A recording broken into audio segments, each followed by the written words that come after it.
Hello, moi c'est Émilie et je vous accompagne vers une vie plus simple mêlant zéro déchet, slow life et minimalisme. Le tout de manière bienveillante et positive. En 2016, j'ai pris un grand tournant dans ma vie en me lançant dans la réalisation de mes propres produits maison. Et tout s'est enchaîné super vite.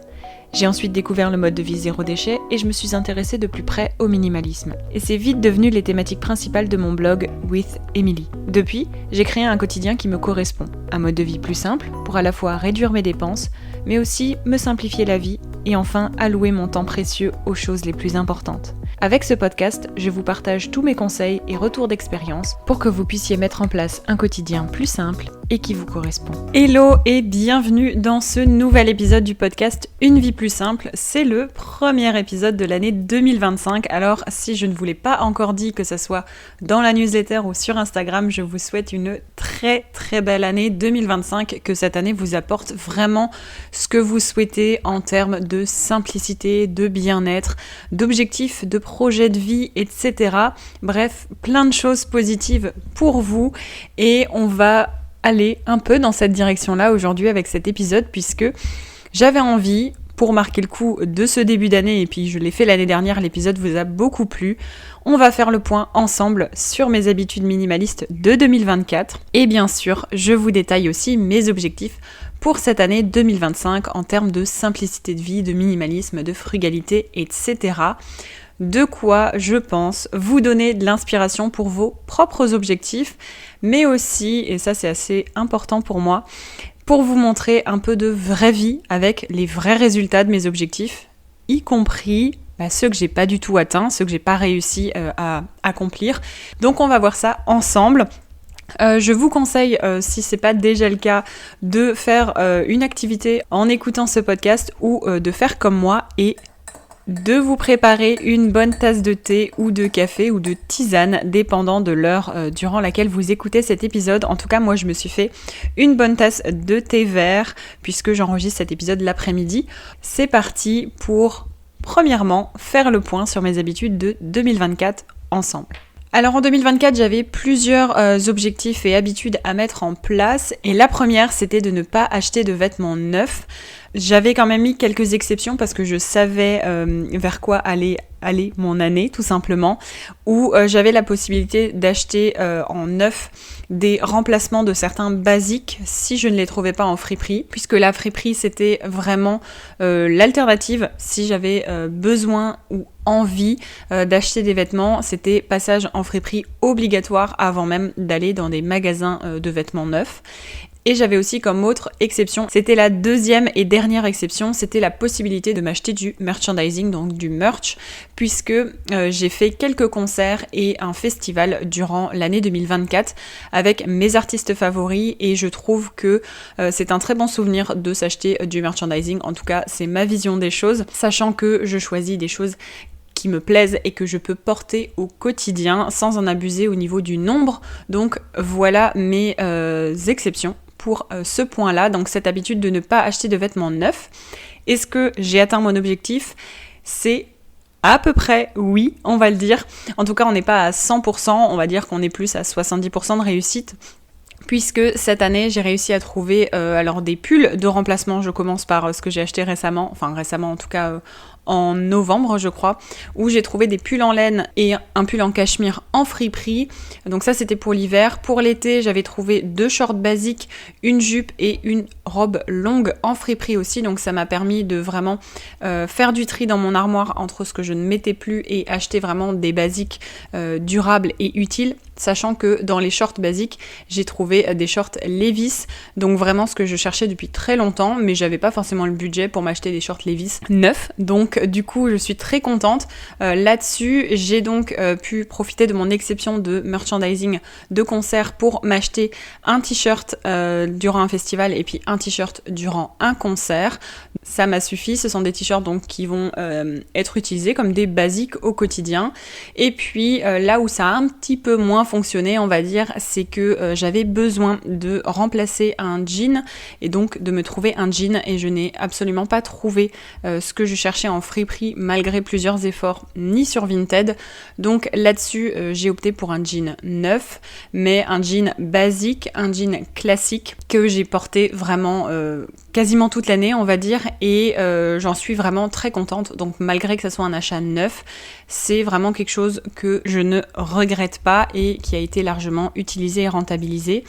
Et à côté de ça, j'ai acheté aussi quelques petits basiques pour remplacer des basiques qui avaient plus d'une dizaine d'années et qui étaient vraiment plus utilisables, plus portables, qui étaient abîmés, détendus, etc. Donc voilà pour cette habitude-là. Deuxième habitude, c'était de faire du journaling une fois par mois. Et là-dessus, on est en réalisation 0%, totalement. Alors, si vous avez déjà écouté l'épisode du podcast de l'année dernière et même de l'année d'avant, mon objectif à cette époque-là, c'était de faire du journaling une fois par semaine. C'était non réussi, donc je m'étais dit qu'en 2024, j'allais réussir à le faire au moins une fois par mois. Résultat, je l'ai fait seulement une fois au mois de janvier et une fois au mois de juin. Donc je pense qu'on abandonne l'idée pour 2025 et du coup pour cette année, je vais vraiment essayer d'y penser lorsque j'aurai une situation qui me demandera de faire le point, etc.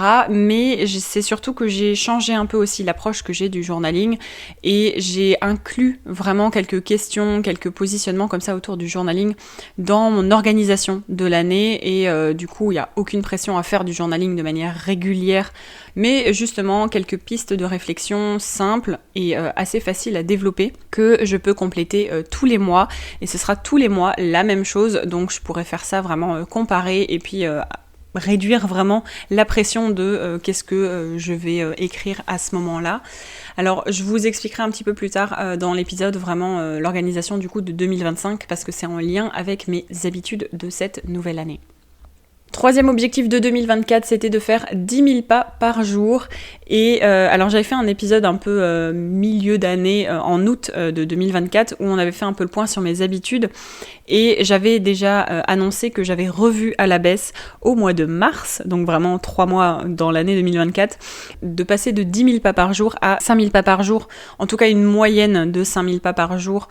En tout cas, une moyenne de 5000 pas par jour sur l'année. Et là, je suis allée voir juste avant d'enregistrer cet épisode, mon téléphone, puisque j'utilise mon téléphone pour suivre mes pas, m'indique une moyenne de 4752 pas au quotidien en 2024. Donc pour moi, on est sur un objectif validé, sachant que mon téléphone, je l'ai pas toujours dans la poche. Donc c'est vrai que il prend pas en compte toutes les fois où je l'ai pas sur moi.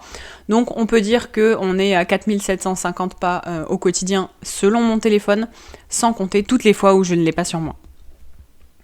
Autre objectif de 2024, c'était de me faire une sortie culturelle tous les mois, donc en tout cas pas forcément une par mois, du type en mois de janvier il faut absolument que j'en ai une, au mois de février absolument une. C'était un peu l'idée de base, mais c'est vrai que l'année elle s'organise de manière différente.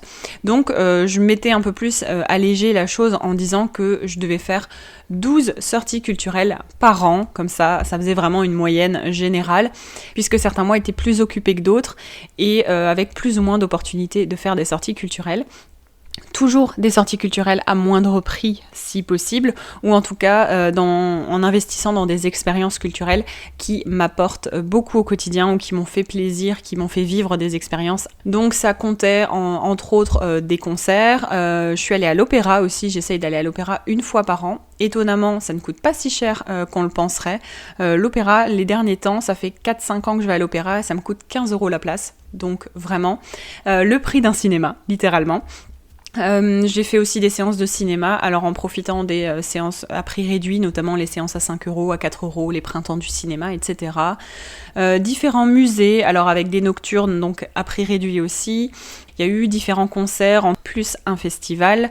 Donc en tout, on a fait vraiment 12 sorties culturelles dans cette année 2024. Donc objectif atteint et j'en suis vraiment contente.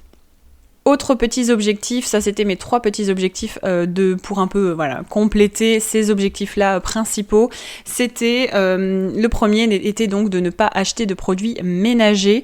Alors pour moi c'est un petit objectif parce qu'en fait je fais des produits maison ménagers et ça depuis bientôt 8 ans. Je crois même que ça fait déjà 8 ans que je réalise moi-même tous mes produits ménagers donc à la maison avec des recettes simples de base. Toutes les recettes sont d'ailleurs disponibles dans mon e-book de recettes. Je pourrais vous mettre le lien dans les notes de l'épisode si ça vous intéresse. Donc du coup vraiment cette année c'était me concentrer encore et toujours sur le fait de ne pas acheter de produits ménagers. Alors il y a, ça fait plusieurs années que je le dis aussi, il y a quand même une exception à ça, c'est que j'ai une lessive liquide qui me sert en fait pour laver mes affaires de sport, puisque mes affaires de sport donc sont en matériaux vraiment respirants et c'est assez difficile à laver avec des lessives classiques, si ce n'est que mes lessives à la cendre ou au lierre fonctionnent pas mal, mais c'est vrai que j'ai toujours en stock au fond au cas où une petite bouteille de lessive spéciale, donc liquide, que j'utilise vraiment uniquement pour la lessive où je mets les affaires de sport dedans. Donc ça c'est ma petite exception et c'est pour vous montrer encore une fois que on peut être minimaliste, on peut faire la grande majorité de ses produits maison, que ce soit ménager, cosmétique, etc. et pourtant quand même avoir un petit peu de marge, un petit peu de liberté sur certaines choses. On adapte, on fait ce qu'on peut et on essaye de respecter quand même ses objectifs, ses envies et ses valeurs, tout en adaptant à ses contraintes du quotidien. Autre petit objectif complémentaire pour l'année 2024, c'était de continuer de lire tous les soirs, et ça sans exception. Et c'est vrai que ça a été amélioré grâce au fait que je suis passée à la lecture en numérique, donc vraiment de livres numériques, donc de e-book, et cela pour des romans, des livres de développement personnel, des biographies, etc. Vraiment, en fait, je lis sur mon téléphone ou sur ma tablette, toujours, bien sûr, vu que c'est au moment du coucher, avec les options ne pas déranger, avec la luminosité adaptée, sachant que j'ai paramétré vraiment un mode spécifique à la lecture, notamment sur mon téléphone, pour que donc je sois en mode ne pas déranger, mais qu'en plus de ça, l'écran se mette en lumière rouge, et donc la lumière rouge, ça contrebalance la lumière bleue, ça évite d'être tenté d'aller voir ce qui se passe sur les autres applications, et vraiment, je lis mon livre. Quand je sens que je suis fatiguée, je verrouille mon téléphone, je le pose, et puis c'est tout. Rien de plus compliqué en soi, juste savoir que c'est pas le moment d'aller vérifier ce qui s'est passé sur les autres applications pendant que je lisais. On utilise son téléphone en fait, littéralement, comme un livre classique. Et dernier petit objectif de cette année 2024, c'était de continuer d'apprendre une langue étrangère, donc tous les jours, avec une leçon au moins par jour. Et pour ça, j'utilise l'application donc Duolingo. Et au moment où je vous parle, je vais même aller vérifier directement. Je suis à un cumul de jours de 1282 jours précisément, même 83 d'ici ce soir quand je ferai ma leçon. Donc j'en suis assez contente parce que ça veut dire que depuis 2021, je crois que c'était le mois de juin 2021, je fais mes leçons de langue étrangère tous les jours sur une application, et pour ça j'utilise la version gratuite de Duolingo parce que la version payante n'est absolument pas utile. Donc on peut très bien améliorer ses connaissances, apprendre une langue étrangère petit à petit avec le principe des petites habitudes mis bout à bout. Et là c'est l'exemple parfait donc de la mise en place d'habitudes petit à petit. À ces objectifs-là de 2024, comme je vous l'ai dit, j'avais fait un épisode à mi-parcours, on va dire, à mi-année 2024. J'ai ajouté quelques petits objectifs au mois d'août et c'était notamment de manger plus sainement, et pour cela j'ajoutais une portion supplémentaire de légumes verts à tous mes repas. Et ça c'est quelque chose qui a été validé, puisqu'en fait à chaque repas j'ai une portion de légumes verts, donc ça j'en suis assez contente.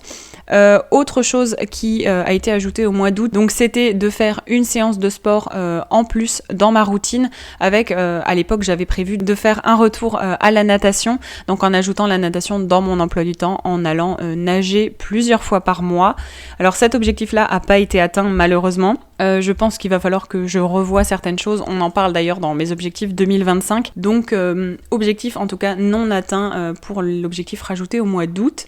Mais par contre le troisième objectif ajouté au mois d'août est totalement réussi puisque c'était de me fixer une vraie routine de travail pour améliorer mon organisation et appliquer vraiment la vision minimaliste, simplification du quotidien, etc. Tout ce dont je vous parle et ce vers quoi je vous accompagne, mais dans mon travail, donc dans mes heures de travail et dans mes journées de travail du quotidien.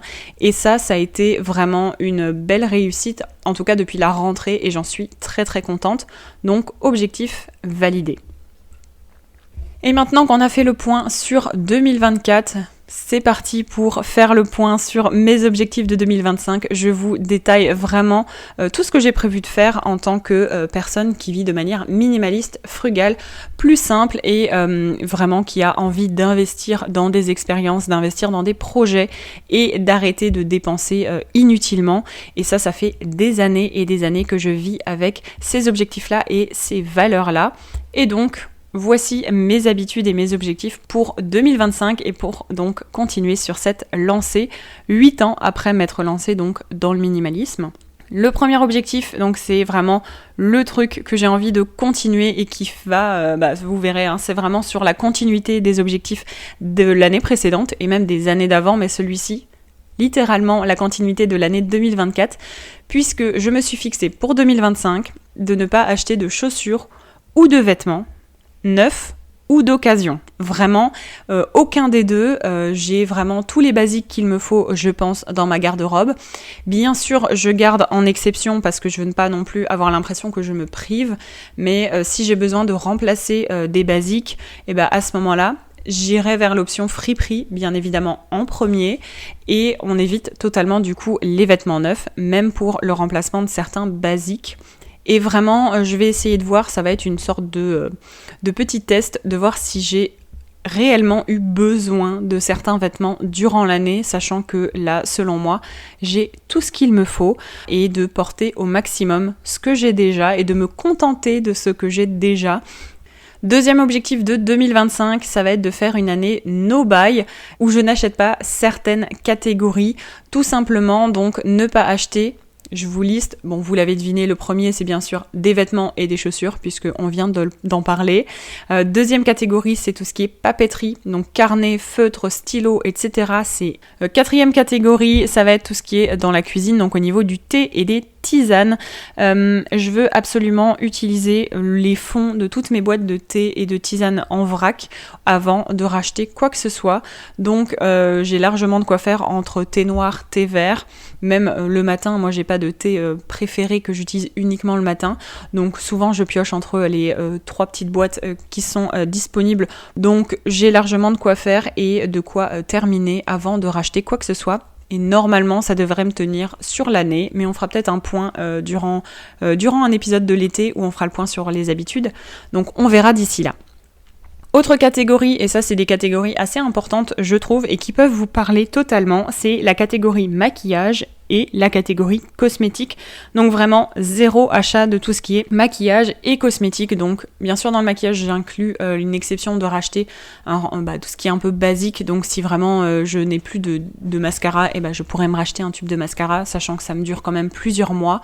Donc j'ai cette possibilité-là, bien sûr si j'en ai pas en stock, mais de mémoire j'en ai pas, mais de pouvoir utiliser vraiment ce que j'ai au niveau des fards à paupières, du bronzer, etc. J'ai largement de quoi faire, je pense, et on sous-estime aussi très souvent la durée, par exemple d'un bronzer ou d'un fard à paupières, donc il y a largement de quoi faire. Et pour les cosmétiques, c'est pareil, ça va être de n'acheter aucune crème, aucune huile, aucun produit de soin, et déjà continuer de me concentrer sur les produits cosmétiques maison, donc que je fais énormément aussi au quotidien, enfin pas énormément dans le sens beaucoup de produits, mais que je cherche beaucoup d'alternatives naturelles avec ce que j'ai déjà chez moi, donc certaines huiles végétales, etc. par exemple, mais aussi terminer différentes crèmes, huiles et soins qui sont encore chez moi, ou du coup faire du tri et potentiellement en donner à mes proches si elles sont plus intéressées que moi là-dessus. Sachant que ça va me permettre aussi de faire un petit peu de tri et de désencombrement là-dedans, même si je le fais assez régulièrement. Et dernière catégorie, même si là-dessus aussi c'est assez tranquille de mon côté, mais je me suis dit, c'est toujours bien de le noter, mais c'est de ne pas acheter de vaisselle. Encore une fois, avec 2 petites exceptions, c'est de remplacer des éléments en plastique, comme j'ai pu le faire en fait cette année. Mes seuls achats de vaisselle, c'était pour remplacer des éléments de mauvaise qualité, des éléments abîmés, donc ça aussi ça rentre dans l'exception, et des éléments en plastique. Donc notamment, je suis passée à des cups donc pour mesurer les quantités dans les recettes. Donc des cups en plastique que j'avais acheté à l'époque aux États-Unis, c'était très dur d'en trouver en Europe, et j'en ai trouvé là en métal, donc je les ai remplacés, et puis j'ai mis les cups en donation sur un site en ligne.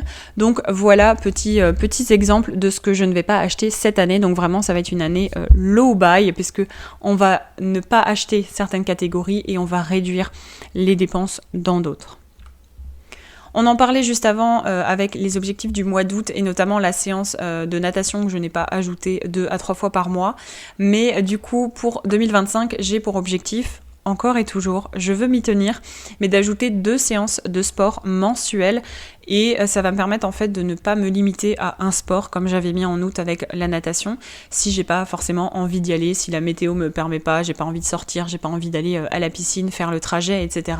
Et du coup pouvoir faire différentes activités sportives, donc ça peut être justement la natation, donc la piscine, faire des séances de pilates à la maison, donc des séances gratuites avec notamment ce qu'il y a sur YouTube, aller faire des marches, de la randonnée, etc. en extérieur, ou encore différentes séances de stretching, pareil comme le pilates qu'on peut trouver soit sur YouTube, soit dans mon association sportive où il y a des cours qui sont proposés. Ça me laisse quelques petites possibilités si je veux ajouter, enfin même pas si, vu que je vais ajouter 2 séances de sport mensuelles à mon agenda, sachant que 2 séances supplémentaires, ça veut juste dire une séance tous les 15 jours. Je pense que c'est faisable maintenant que j'ai un petit peu plus de marge dans les sports que je peux faire à ce moment-là.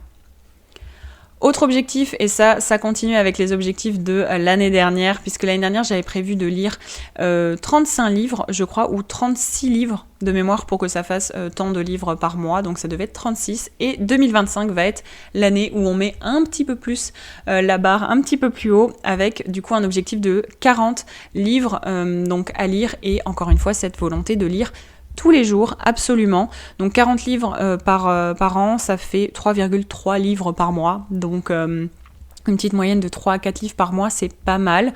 Et avec toujours comme sous-objectif donc de suivre mon avancée tout au long de l'année dans mes lectures et de continuer à lire du coup des romans et du développement personnel, des biographies, etc. Bref, plusieurs petites choses là-dessus.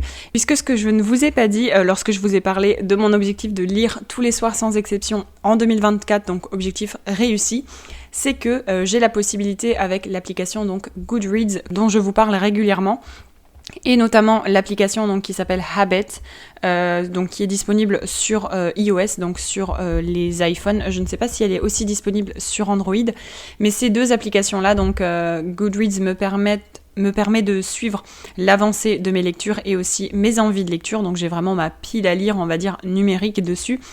Et donc l'application de suivi d'habitude donc qui s'appelle Habit me permet de cocher tous les jours comme quoi j'ai bien fait ma lecture, donc là-dessus je suis assez contente. Et donc je suis allée voir mon récap de 2024 sur Goodreads, et donc au total j'ai lu 38 livres, donc j'ai largement atteint mon objectif de 2024 qui était de 36 livres. Et au total, je trouve bien, j'aime beaucoup les statistiques, vous le savez, au total j'ai pu lire 14 000 pages, même plus de 14 000 pages, donc je suis assez contente, voilà, petite statistique. Donc pour cette année 2025, c'est donc continuer de suivre vraiment mon avancée tout au long de l'année, donc dans mes lectures, et de pouvoir atteindre les 40 livres, voire peut-être plus, puisqu'on a réussi à en avoir 2 livres de plus en 2024 que l'objectif. Donc on verra ce que ça donne pour cette nouvelle année. Et enfin, dernier objectif, en tout cas supplémentaire pour 2025, ça va être d'épargner tous les mois, même si c'est un petit montant, même si c'est que 10 €. Mais vraiment cet objectif-là, encore une fois, c'est la théorie des petites habitudes. Donc vraiment l'objectif, c'est d'augmenter mon épargne pour des projets, notamment des projets voyage et d'autres projets personnels que j'ai pour cette année, mais aussi les années suivantes. Et de pouvoir me créer un petit budget supplémentaire et une habitude surtout automatique chaque fin de mois pour pouvoir épargner même un petit montant tout simplement. Et bien sûr, on continue toujours en 2025 pour les objectifs déjà en place depuis un moment. Donc comme je vous l'ai dit, continuer d'apprendre une langue étrangère, donc tous les jours avec une leçon sur Duolingo en version gratuite. Donc c'est vraiment mon objectif quotidien depuis 2021 et je m'y tiens. Et je trouve que c'est très pédagogique, donc c'est très très sympa et ça donne envie de continuer tous les jours. Et ça va faire maintenant 4 ans, donc on tient bon, on continue et puis je trouve que c'est une bonne habitude à avoir. Et encore une fois, objectif de continuer de marcher 5000 pas tous les jours. Et là, à la fois en moyenne sur le mois ou sur l'année, que ça me fasse 5000 pas par jour, mais j'aimerais aussi vraiment avoir pour objectif de dépasser les 5000 pas tous les jours, vraiment chaque jour du lundi au dimanche, même s'il y a des jours où je fais plus de pas que ça équilibre avec d'autres jours, mais bien de faire 5000 pas tous les jours. Et donc pour ça, vraiment me concentrer sur des sorties et des balades au quotidien, mais aussi de pouvoir rentabiliser mon investissement de l'année dernière, qui a déjà été largement rentabilisé, mais puisque j'avais investi dans un tapis de marche pour pouvoir marcher à la maison directement, donc notamment avec mon bureau assis debout, ou aussi faire d'autres activités en marchant, notamment écouter des livres audio ou bien lire directement sur mon téléphone. Donc allier différentes activités pour pouvoir atteindre ces 5000 pas tous les jours. Et bien sûr, dernier objectif de 2025, c'est vraiment un objectif que j'ai déjà depuis des années et des années, mais là-dessus, pour cette année, on va encore plus se concentrer dessus, c'est de continuer absolument de rester organisée, mais tout au long de l'année, en suivant ma routine claire et efficace qui me permet à la fois d'atteindre mes objectifs, donc les objectifs dont je vous parle dans cet épisode, mais pas que, de pouvoir aussi suivre mon budget qui me permet du coup de réduire mes dépenses parce que j'ai un œil sur tout ce qui rentre et qui sort de mon compte en banque, d'organiser aussi tout ce qui est session de désencombrement, catégorie à désencombrer de manière régulière, quelque chose dont je parle beaucoup dans mes accompagnements notamment. Cette organisation, elle me permet aussi de rester motivée. En fait, c'est tout simple, c'est aussi simple que ça, de continuer de rester motivée dans la mise en place de différentes nouvelles habitudes de vie, puisque ça me permet de suivre vraiment les différentes habitudes que j'ai envie de mettre en place. Donc. Et aussi, ça c'est quelque chose que j'ai envie de faire beaucoup plus cette année, c'est d'apprendre à vraiment prendre le temps pour faire le bilan, pour célébrer mes victoires, donc les choses que j'ai réussi à faire chaque mois, mais aussi pouvoir réajuster mes actions du quotidien, encore une fois chaque mois, pour pouvoir faire le point chaque fin de mois et puis savoir ce qui a fonctionné pour moi, les célébrer, et puis ce qui a moins fonctionné pour moi, et du coup pouvoir réajuster, que ce soit mes actions ou mes objectifs. Et bien sûr, cette organisation-là, cette organisation simple et efficace, elle est possible grâce à différents outils d'organisation, tout simplement, des outils d'organisation, de planification et de bilan, en fait, chaque mois de l'année, mais aussi sur toute l'année. C'est vraiment une routine d'organisation qui est, comme je vous l'ai dit, simple et efficace et que j'ai adoptée maintenant, ça fait plus de 8 ans, littéralement, puisque c'était vraiment lorsque j'ai revu à zéro tout mon mode de vie, mes pratiques de vie, et quand j'ai décidé de vivre de manière plus simple et de tendre vers le minimalisme il y a 8 ans maintenant. Et du coup, c'est vraiment aussi grâce à cette organisation-là que j'ai pu voir des vrais résultats. Et beaucoup de résultats qui sont apparus vraiment au bout de quelques mois et qui sont devenus vraiment plus impressionnants au fil des mois, au fil des années. Et je peux vous dire qu'au bout de 8 ans, on voit vraiment l'avancée, mais au bout de quelques mois et au bout d'un an, on voit déjà des résultats impressionnants. Et je suis retombée justement sur des anciennes versions de ces outils-là et on peut voir tout le chemin que j'ai parcouru, donc j'en suis vraiment fière. Et c'est aussi pour ça que pour cette année 2025, j'ai vraiment décidé de vous aider à faire la même chose, à être organisé toute l'année de manière claire, mais aussi de façon efficace et simplifiée. Et cela avec mon tout nouvel atelier en ligne qui s'intitule « J'organise mon année minimaliste » et qui est disponible dès à présent. Et cet atelier-là, il a vraiment pour objectif de vous aider à poser les bases solides, vraiment pour une année 2025 plus simple et plus intentionnelle, mais aussi de clarifier vos projets, vos priorités, les actions que vous allez mettre en place pour atteindre vos propres objectifs minimalistes, frugaux, etc. pour cette année. mais aussi de vous motiver et de vous aider à intégrer le minimalisme dans tous les aspects de votre quotidien, que ce soit le budget, l'organisation, votre planning, les habitudes et même vos choix de consommation et de dépenses du quotidien. Et puis bien sûr, l'autre objectif, c'est de vous offrir un cadre bienveillant et inspirant au sein de cet atelier pour avancer à votre rythme tout au long de l'année et profiter des résultats qui vous ressemblent selon vos objectifs, parce que cet atelier, il a vraiment été conçu pour vous accompagner pas à pas dans l'organisation d'une année alignée, comme je l'ai dit, alignée avec vos valeurs, vos envies, et du coup vos valeurs et vos objectifs minimalistes personnels. Et donc dans cet atelier, vous allez y retrouver premièrement, alors ça c'est vraiment l'objet phare, c'est la ressource phare, c'est le planeur, donc qui est sous format PDF, à télécharger et à compléter, que ce soit de manière numérique ou à imprimer et à compléter à la main. Et ce planeur minimaliste, il a tous les outils nécessaires pour planifier votre année, fixer vos priorités et aussi clarifier vos objectifs de vie, donc disponible en 2 versions interactives et imprimables. Dans cet atelier, il y a aussi des vidéos d'accompagnement pour vous guider, vous motiver et vous montrer comment tirer le meilleur parti du planeur minimaliste. Et ça, sans stress, sans perfectionnisme et pour pouvoir l'adapter, le personnaliser à votre mode de vie, à vos contraintes et à votre environnement de vie tout simplement.